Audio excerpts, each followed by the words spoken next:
एक मुलाकात ऐसी शख्सियतों के साथ जिन्होंने दिया है अपने जीवन को एक नया मुकाम। रूबरू कराएंगे ऐसी कुछ हस्तियों के साथ एक खास शख्सियत के साथ मुलाकात जयदेव पटेल के साथ नंबर 1 इंडिया न्यूज पर। नमस्कार व्यूअर्स, मैं जयदेव पटेल और आप देख रहे हैं नंबर 1 इंडिया न्यूज। आपका एक बार फिर स्वागत है एक खास शख्सियत के साथ मुलाकात प्रोग्राम में। आज हम बात करेंगे भ्रामक विज्ञापन मामले में पतंजलि, योग गुरु बाबा रामदेव और बालकृष्ण के खिलाफ सुप्रीम कोर्ट में एक सुनवाई चली और जिसके तहत कहीं न कहीं कंटेम्प्ट का एक नोटिस भी जारी हुआ। इसको लेकर बाबा रामदेव, पतंजलि और साथ ही बालकृष्ण की तरफ से माफीनामा भेजा गया, लेकिन इसको सुप्रीम कोर्ट ने अस्वीकार कर दिया। इसके पीछे क्या मायने हैं, इन्हीं तमाम पर बात करने के लिए हमारे साथ खास सामान है पूर्व केंद्रीय सूचना आयुक्त और साथ ही पत्रकारिता के जगत में एक अपने आप में बड़ा नाम उदय माहौरकर। उदय माहौरकर जी, आपका बहुत स्वागत आज हमारे इस खास प्रोग्राम में। नमस्कार जी उदय माहौरकर जी, आपसे मेरा पहला सवाल है कि भ्रामक विज्ञापन मामले का जो ये पूरा प्रकरण चल रहा है, इसको आप कैसे देखते हैं, क्योंकि आप कहीं न कहीं 15-20 साल से बाबा रामदेव बड़े करीब से जानते भी हैं। देखिए, ऐसा है कि जो फटकार लगाई है सुप्रीम कोर्ट ने वो बड़ी अयोग्य है मेरे हिसाब से। क्योंकि देखिए, बोलने में कहीं दो गलती की होगी स्वामी रामदेव जी ने, ठीक है ना, लेकिन उनका योगदान क्या है समाज के लिए। आज घर घर में अगर योग है पूरे देश में और कई बीमारी से लोग बच पा रहे हैं, तो उसका एक मात्र कारण है, वो है स्वामी रामदेव और उनके साथी आचार्य बालकृष्ण जी। आप देखें कि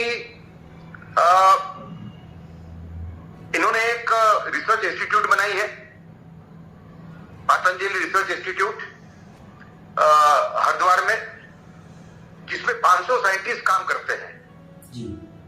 और मैं ये नहीं कहता कि सभी क्लेम उनके सही हैं, लेकिन ज्यादातर क्लेम वो साइंटिफिकली प्रूव कर चुके हैं। और इन साइंटिस्टों के अंदर बायोमेडिकल साइंटिस्ट के साथ में कुछ डॉक्टर भी हैं एलोपैथिक वाले। तो मैं मानता हूं कि एक उनकी लड़ाई भी चल रही है इंडियन मेडिकल एसोसिएशन के साथ में जी। है ना। तो अच्छा, इंडियन अगर एलोपैथिक डॉक्टरों की बात करें तो देश के अंदर परिस्थिति बड़ी गंभीर है। एक सामान्य आदमी आज अच्छी हॉस्पिटल में ट्रीटमेंट ले नहीं सकता, क्योंकि पूरा जो व्यवसाय है, जो हमारी संस्कृति के हिसाब से सेवा का व्यवसाय है, उसको पैसा बनाने का व्यवसाय में कन्वर्ट कर दिया है एलोपैथिक डॉक्टरों की एक बड़ी लॉबी ने। उसके सामने रामदेव जी एक बड़ी ताकत के रूप में उनका वो उभरे हैं। आज अगर मैं एक सामान्य व्यक्ति हूं और उनके योगा आयुर्वेद का जो प्रिस्क्रिप्शन है उसके प्रभाव में आके मुझे अगर महीने के, अगर मैं कल 2,000 रुपए पर महीने खर्च करता था, मेरी 10-20 हजार मेरी पगार है जी। अगर 2,000 की जगह 1,000 में खर्चता हूं तो मेरा तो फायदा ही है। तो कोर्ट को मेरे हिसाब से उनका पूरा जो योगदान है, और मैं मानता हूं कि उनका योगदान इतना बड़ा है। आज आचार्य बालकृष्ण ने जो एनसाइक्लोपीडिया बनाया है हर्बल एनसाइक्लोपीडिया, वो एक दुनिया की एक बहुत बड़ी किताब है, मैं तो कहूंगा। और दोनों का कंट्रीब्यूशन अगर देखा जाए ऑल्टरनेटिव मेडिसिन को लेके, तो ये मेरे हिसाब से नोबेल प्राइज के हकदार हैं जी। इतना बड़ा इनका कंट्रीब्यूशन है। तो कोर्ट को इतनी सख्त टिप्पणी करने के पहले, उनके सामने जजमेंट के पहले ये बात सोचनी थी जी। आज जज आज सुप्रीम कोर्ट या हाई कोर्ट जो है वो एक सामान्य आदमी का आखिरी आधार है। वैसे ही एक उसकी एक गरिमा है। उसके अंदर जज इस टाइप की लैंग्वेज यूज करते हैं कि I will rip you apart into pieces. ये कोई शोभा देने की बात नहीं है, ये तो लैंग्वेज मेरे ख्याल से एक असामाजिक तत्व की लैंग्वेज है, मैं तो कहूंगा। जो अधिकारी को उन्होंने फटकार लगाई वो कोई इस टाइप की भाषा के हकदार नहीं है जो भाषा कोर्ट ने उनके सामने यूज की है जी। तो मैं स्पष्ट रूप से मानता हूं कि अगर, अच्छा, दूसरी एक और बात कि जिस आधार पे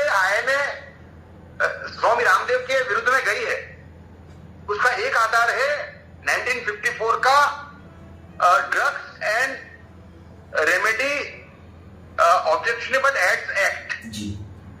इसके अंदर करीबन 52 या 54 बीमारियां बताई गई है। इसमें कहा गया है कि कोई भी इलाज करने वाला डॉक्टर ये क्लेम नहीं करेगा कि मैं इसको ठीक कर सकता हूं। बड़ा हास्यास्पद है। इसमें ओबेसिटी भी है, मोटापा भी है, इसके अंदर फीवर भी है। तो ये जो एक्ट है ये ऑब्सोलेट एक्ट है। भारत सरकार ने करीबन 1500 से ज्यादा एक्ट चेंज किए हैं या रद्द कर दिए। मैं मानता हूं कि इस एक्ट को भी चेंज करने की आवश्यकता है। 1954 के मुकाबले आज मेडिकल साइंस ने 100 गुना प्रगति की है, तो सरकार को भी इस बात का ख्याल रखना चाहिए। लेकिन कुल मिला के स्वामी रामदेव पे इस टाइप की फटकार लगाना ये बिल्कुल अयोग्य है और सुप्रीम कोर्ट की गरिमा को शोभा देने वाला नहीं है। जी, उदय महावर जी, आपको थोड़ा सा और आगे लेके जाता हूँ। सुप्रीम कोर्ट ने कहा कि आप विज्ञापन करना बंद कर दीजिए, लेकिन फिर भी बाबा रामदेव ने विज्ञापन जो है वो जारी रहे, उन्होंने बंद नहीं किया। उसके बाद उन्होंने एक प्रेस कॉन्फ्रेंस भी की, जिसकी वजह से कोर्ट नाराज हो गया और जिसकी वजह से पतंजलि और बाबा रामदेव का जो माफी मांगा गया उसे भी अस्वीकार कर दिया गया। नहीं, देखो ऐसा है, आपको उसके परिप्रेक्ष्य में देखना पड़ेगा। 21 को उन्होंने माफी मांगी थी, 21 नवंबर को जी। तो मैं कहते 22 नवंबर को उन्होंने प्रेस कॉन्फ्रेंस की थी। मैं आपको पहले ही बताया मैंने कि वो एक पतंजलि रिसर्च इंस्टीट्यूट चलाते हैं जी। वो आचार्य बालकृष्ण, जिसके अंदर 500 साइंटिस्ट हैं, उसके अंदर एलोपैथिक डॉक्टर भी है। और पतंजलि ने अभी तक करीबन 500 रिसर्च पेपर पब्लिश किए, उसमें 300 रिसर्च पेपर ग्लोबल लेवल के हैं, ग्लोबल जर्नल में छप चुके हैं।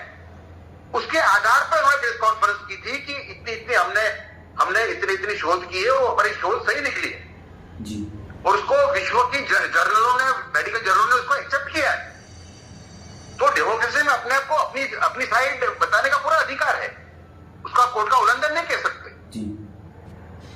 उदय महावरकर जी, लेकिन जो आईएमए ने एक दावा किया है, उसमें आईएमए का ये कहना है कि जो बाबा रामदेव है, पतंजलि है, वो अपने योग का, अपने व्यायाम का, अपने प्राणायाम का, अपने कहीं के आयुर्वेद का प्रचार प्रसार करें, उससे हमें कोई आपत्ति नहीं है।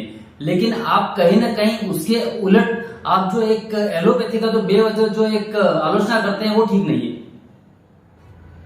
मैं कुछ हद तक उससे सहमत हूं कि थोड़ी जो टिप्पणियां की है स्वामी जी ने वो शायद अयोग्य हो सकती है, लेकिन स्वामी जी क्रांतिकारी व्यक्ति है जी। उनका पूरा जो जीवन है वो क्रांतिकारी टाइप का जीवन है उनका। आप समझे, कभी कभी वो जोश में आके कुछ शब्द ऐसे बोल देते हैं जो शायद योग्य न हो, तो मैं उस बात से सहमत हूं। लेकिन उसके लिए उनके पीछे पड़ जाना, और उसमें आईएमए का रिकॉर्ड क्या है? आईएमए के अंदर हर टाइप के स्कैंडल भूतकाल में हुए, आप समझे। आईएमए के अंदर मैं आपको जैसे बताया कि एलोपैथिक डॉक्टरों का आज उनका स्थान कहां? आज मैं जब सेंट्रल आरटीआई कमिश्नर था और दिल्ली सरकार मेरे पास था, तब मेरे पास एक अपील आई थी जिसमें ये कहा गया था कि बड़े बड़े जो हॉस्पिटल हैं दिल्ली के, उन्होंने सरकार के पास ये कह के जमीन ली सस्ते भाव में कि हम 25% पेशेंट जो ट्रीट करेंगे वो ईडब्ल्यूएस कैटेगरी के होंगे, इकोनॉमिकली वीकर सेक्शन की कैटेगरी के। उसमें से ऐसा कोई वायदा उन्होंने पूरा नहीं किया और 1500 करोड़ रुपए का ऐसा ट्रीटमेंट उन्होंने नहीं दिया, ऐसा एपेलेंट का कहना था जी। आप ये बताइए कि आज मैं तो थोड़ा सक्षम हूं, आज मैं भी मेदांता में अगर मुझे ट्रीटमेंट करवानी तो मुझे सोचना पड़ेगा जी। एक दूसरे ऑफर हुआ मुझे अगर ट्रीटमेंट करने में सोचना पड़ेगा। उसके सामने स्वामी रामदेव ने एक ऑल्टरनेटिव बताया है। क्या प्रिवेंटिव केयर की बात की उन्होंने, प्रिवेंशन की बात की है, क्योर की भी बात कर रहे हैं, समझे ना आप। तो बाबा रामदेव अगर देश को एक सस्ता रास्ता बता रहे हैं एक आम नागरिक को अपनी हेल्थ को संभालने का, अपनी हेल्थ के प्रॉब्लम से उभरने का, तो उसका एक समाज में स्थान होना चाहिए, कोर्ट को उसको कंसिडर करना चाहिए जी। उदय महावरकर जी, आपसे मेरा एक आखिरी सवाल है कि सुप्रीम कोर्ट का मानना है कि कहीं न कहीं उल्लंघन है और इसको लेकर उन्होंने कहा कि आप तैयार रहे बाबा रामदेव को, तो एक तरह से कहें कि उन्होंने इशारा कर दिया कि कार्रवाई होगी, सजा होगी, इसको आप कैसे देखते हैं? देखिए ऐसा है कि किसी समाज या देश की संयुक्त अंतरात्मा की आवाज से बड़ा कोई संस्था नहीं है। कोर्ट भी नहीं है। जी। अगर करोड़ों आदमी को लगता है कि बाबा रामदेव पे ज्यादती की है सुप्रीम कोर्ट ने, उसके परिणाम हमारे देश के लिए अच्छे नहीं होंगे, क्योंकि हमारा देश एक डेमोक्रेसी, जुडिशियल प्रूडेंस के लिए माना जाता है, जस्टिस के लिए माना जाता है। जी। तो उसके लिए अच्छा नहीं होगा, पूरी व्यवस्था के लिए अच्छा नहीं होगा। कोर्ट को पूरा हक है उनको सजा करने का, वो उनसे कोई छीन नहीं सकता। लेकिन देश की अंतरात्मा की आवाज ये है कि बाबा रामदेव ने अनकंडीशनल माफी मांगने के बाद उनको माफी न देना, उनको फटकार लगाना, ये ठीक बात नहीं है। जी। उदय महापुर जी, आपने हमारे लिए समय निकाला, उसके लिए आपका बहुत बहुत धन्यवाद।